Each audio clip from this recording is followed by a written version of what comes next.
Hello brothers and welcome back to another video. So the Warhammer community faction focus for the word bearers is now live on the website. So as we normally do, I'm going to go through it, discuss it, look at it all, give my feedback about everything. The word bearers, in my opinion, are basically lower than pond scum. Actually, they are a form of pond scum. They're the base levels of pond scum. Let's just call them pond scum from now on. How dare they cause this entire situation, let's say, what we're in, without Erebus, without Corferon, Lorgar being a little baby crying because he wants to believe in something. None of the Horus heresy would have ever happened, and we could have ruled the galaxy, and mankind could have been united. But I need to stop my ranting. I need to stop my imperialness. Let's take a look at these word bearers. Just before we get into the bulk of the article, we finally have the full look at the Dark Apostle. Fun thing about this is actually painted in Black Legion colours. It's not actually painted in the word bearer colours. But now that we have the full preview, because yesterday we had like the teaser image that was released. I know someone data mined off the GW website. I don't think they're publishing their articles offline anymore because someone data mined that. So if there's going to be any more reveals, I don't think we're going to be getting this week unless the official article comes out. But now that we have this nice full depth resolution and look at it all, I think it's great. It's a great model. Yesterday when I saw it and I zoomed in, I thought it looked great as well. But now that we can see it in all its glory, I think it's fantastic. It's really, really cool. Definitely a massive improvement on the old Apostle model. I definitely do like the little slaves he's got, or retinue, whatever you want to call him. I think they really, really make the model. I like the guy with like the little skull flail or whatever it is. He's like smoking chaos or something, and the guy who's carrying the book on his back, because basically the word of Lorgar and all that kind of stuff, you know, you put down to the word bearers. But yeah, great models, and really, really cool for you word bearers. It's a nice new model for your armies, even though you can paint these in whatever color. Like I said, this guy's painted as Black Legion, so you can paint them as Black Legion, Night Lords, Iron Warriors if you want to be losers. You know, you can go down all these roads. It's the limit is your imagination. Just do what you want and do whatever. Just do it. So the article starts off, the Sons of Lorgar were once the most loyal of the Space Marine legions. Excuse me, GW. The Imperial Fists were, and still are, the most loyal Space Marines to the Emperor. How dare you say the word bearers were once more loyal than my glorious golden boys. Well, golden yellow boys. Yeah, there's another subject for another time. So it says, openly venerating the Emperor as a god, raising great monuments in his honour. That never turned out well. But rather than rewarding such devotion, the Emperor punished the word bearers for their worship. Lorgar, the Legion's Primarch, took his father's spurning personally and saw elsewhere for powers worthy of his dedication, because Lorgar, just like Perturabo, is a huge crybaby. It goes on and says the first chaplain Erebus and first chaplain Corferon, yeah, these guys are like the bane of my existence, had already begun to worship the dark gods in secret. Encouraged by two of his most entrusted advisors, Lorgar became the first Primarch to turn to chaos, and his word bearers followed him. So if we move down the article, it says, on the battlefield, their zealous determination with which the word bearers fight is one of the greatest assets. This is represented by the Legion trait, which makes them increasingly resistant to the effects of morale, serves as dark mirrors, and they shall know no fear ability of the loyalist chapters. Do you know one thing about me, and when I play tabletop, I don't really fight chaos. I can't recall the last time I fought chaos, because my inner circle of friends who I play games with are all Imperial players. So we're basically like fighting knights against each other. We're fighting Space Marines against each other. Like he's Ultramarines, I'm like Executioners, soon to be Imperial Fist. I got my Custodes, he has Custodes. I don't get to fight Chaos that much, so I really don't know that much about the Chaos forces or how best to take them down. So if anyone's got any Chaos stuff and they want to go as you say, then bring it on, because I would love to purge you in the Emperor's name. So the first thing we get for the word bearers is word bearers profane zeal, and it says the word bearers march to war for the glory of the chaos pantheon, stirred into rapturous state of fanaticism by the blasphemous and dark promises of the ruinous powers. And it just goes into, you can re-roll failed morale tests for units with this trait. Again, I go back to the subjects I said the other day. I don't really care about morale. I haven't come across a game where I've really needed, oh, please, I really hope I pass my morale. Especially we're playing with Space Marines. With Custodes, it's even more less. It's like, with Custodes, it's like, I don't really care about my morale. I'm a Custode. Screw your morale. But with Space Marines, I'm like, oh, it's not really a big issue. I've never really come down to it. So I always see the morale stuff for armies like Space Marines and stuff a bit of a meh thing. I don't know if anyone else agrees with me, but I just don't struggle with morale. And then below that little box, it says, if you're looking to take your Word Bearer's army to the next level, the new rules in Vigilus Ablaze, which of course is the new Vigilus book, and Codex Chaos Space Marines will enable you to field a new and improved HQ choices and a powerful specialist detachment that really play to the character of the Legion. Let's take a look at the few of them. So we've got that nice little screenshot, was what was basically leaked the other day, and the main one here, the first one we come across is Priest. So this says, the title is of course Priest, I've just mentioned. This model can chant prayers.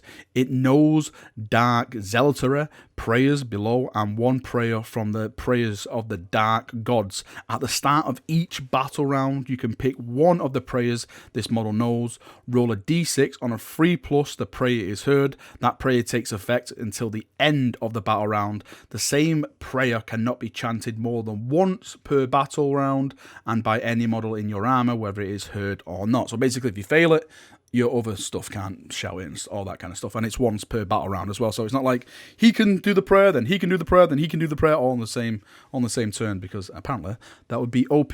So Dark Zealotera or Zealotera, that's probably the best way to pronounce it. I'm sorry, I'm an idiot. If this prayer is heard, you can reroll hit rolls in the fight phase for attacks made by friendly Legion units while they are within 6 inches of the priest. So basically, this guy is like a is it a lieutenant that rerolls ones, or a captain? Bloody hell, my tactical head's not on. But it's basically like one of those characters, but you have to get the 3+ roll on a d6 to get that off, let's say. It goes on for more information and says there are 6 prayers to the Dark Gods to choose from. And an additional prayer dedicated to each of the 4 Chaos Gods. If your Dark Apostle bears their mark, one example is the Omen of Potency, which will turn your Dark Apostle into a frenzied killing machine. Well, that sounds kind of badass. So it says, Omen of Potency. This priest begins to glow with an unbridled power of the walk. I can just imagine someone just turns like his power pack on and he just lights up like a light bulb. Hey, I'm here. If this prayer is heard, add 3 to this prayer to this priest's attack characteristics. In addition, if this prayer is heard, the priest's melee weapon has an armor penetration characteristics of -4. Okay, that's pretty decent. Yeah, I'd probably use that prayer more than anything. Just because the -4 and the +3 to attacks as well. That is, that can really win games or kill HQ choices, let's say. So that is definitely the best out of them two, I personally think. Now it goes into more information about those disciples. That's what they're called. The little characters I was going on about at the start of the video.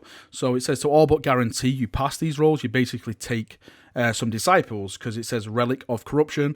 While any Legion Dark Disciple units are within 2 inches of your friendly Legion Dark Apostle, add 1 to the dice rolls to see if a prayer chanted by that Dark Apostle is heard.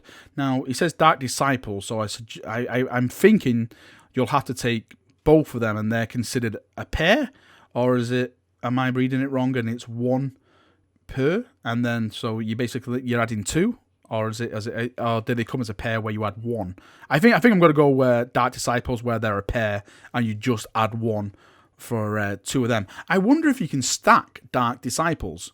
Like, can you have 4 Dark Disciples so you get a +2, let's say, and you're always chanting and getting off your prayers and stuff like that.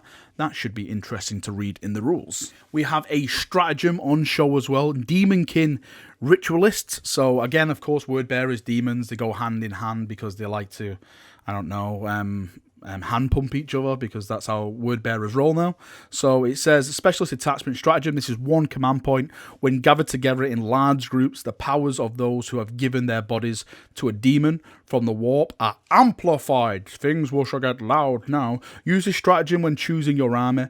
Pick a Chaos Space Marine detachment from your army to be a Demonkin Ritualist Specialist detachment. That is a mouthful. Dark Apostles, Dark Disciples, Masters of Possession, Possessed and Greater Possessed units in this detachment gain the Demonkin Ritualist keyword. So if you have that keyword now, you can use something like this. Shepherd of the True Faith. These things do have kind of cool word bearer names. I'll give them that, but they're all heretics and I'll purge them. So it says this, the skilled firebrand drives his followers to ever greater acts of violence. Each time you roll an unmodified wound roll of a 6 on an attack made with a melee weapon by a friendly Demonkin Ritualist within 6 inches of your warlord, that attack inflicts 1 mortal wound on the target in addition to normal damage. Again, that is great because anything that gives mortal wounds out, I will take with a handshake, because the more damage I can put out, the more mortal wounds I can put onto characters is better for me. At the end of the day, I want to kill you faster than you can kill me, so I'll take anything that will help me doing that. I think all in all, just looking at this article now, I think the word bearers do get some kind of decent stuff. I haven't really looked at the Night Lord one from the other day, but apparently people were telling me that they're not amazing. The things that definitely stood out was the Renegades more than the Night Lord stuff. I agree there's some of the stuff in the Renegade one which I would personally like as a Space Marine. So those guys are definitely winning so far. I still think the Renegade one is better than the word bearer stuff. I think the thing that stands out on this for me is the +1 mortal wound on your targets, especially if you're running in with your possessed or greater possessed, stuff like that. You can really start carving people up and really start doing some damage. So I would probably do it that way more than anything else, getting the big units in there and just start chopping things up in your heretical god's name. Alright, Chaperonios, that is me done for another video. Hope you've enjoyed it. The way it's looking, Chaos are definitely better than Space Marines so far. I don't think I'd put them up on the top tier. Like at the start when I was seeing things, I was thinking, oh yeah, these guys are going to rock Eldar, they're going to be rocking Town and stuff like that. But the more I'm looking at it right now, I think they're going to be above average, let's say. Again, not reaching the heights of the Tau, the Eldar or Aldari stuff you see now in tournaments or anything like that. But I think they can keep their own and they can hunker down and cause any player some situations on their day. They can definitely rock Space Marines, which is sad because Space Marines should be the top tier armies on the tabletop. How dare you, GW? How absolutely dare you? Make Space Marines great again. Right, that is me done. Thanks for watching. Hope you've enjoyed it, and I'll see you all very, very soon. See you now, and bye-bye.